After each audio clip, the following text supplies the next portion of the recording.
Ka yi aikin hajji kafin ka yi bacci gami da sauke littafin Alkur'ani mai girma. Labari mai daɗin ji a cikin mintuna 5 kacal.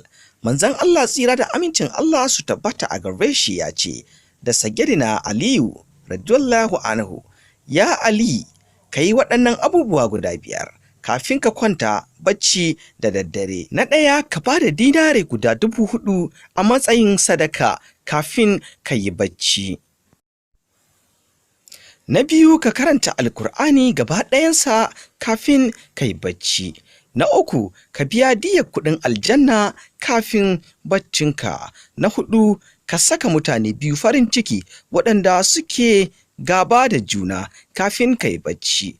Sai na 5, ka yi aikin hajji da umara kafin ka yi bacci, in ji annabin rahama. Sayyidina Aliyu radiyallahu anhu ya ce, ya ma'aikin Allah, wannan ai ba abu bane mai yiwa, ta yaya za na iya yin sa? Sai manzon Allah tsira da amincin Allah su tabbata a gare shi ya ce, ka karanta suratul Fatiha sau 4 daidai yake da ba da dinare 4,000 sadaka.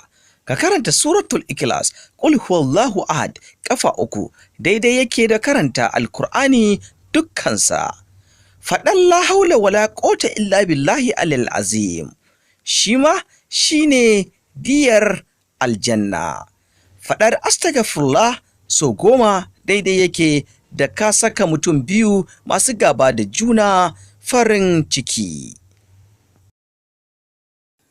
Faɗar kalmatu shahada la ilaha illallahu Muhammadun Rasulullah sallallahu alaihi wasallam sau 4 daidai yake da aikin haji.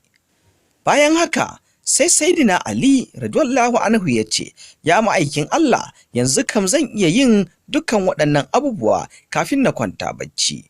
Ba zai wuce minti 5 ba, ka yi kowanne daga cikin waɗannan zikirori sannan ka samu sakamakonsu. Waye wanda baya son sakamakon waɗannan ayyuka su shiga cikin littafin ayyukansa masu kyau? Amsa ita ce babu.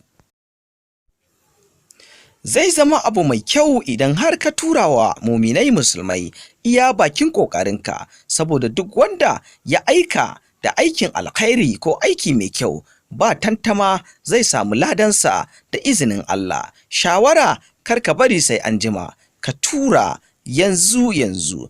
Allah ya samu dace, amin summa amin, daga nan taskar al'umma.